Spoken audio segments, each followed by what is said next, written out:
Hey guys, in this video, we're going to take a look at how you can set the touch and hold home button to open up Bixby Voice on the Samsung Galaxy S23 series.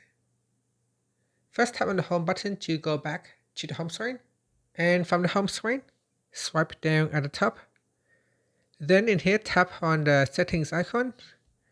In the settings page, we scroll down and then tap on apps. In here, tap on choose default apps.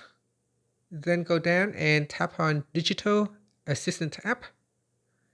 Then tap on device assistance app. Next, go down and tap on Bixby Voice. Then tap on OK. After that, tap on the home button to go back to the home screen.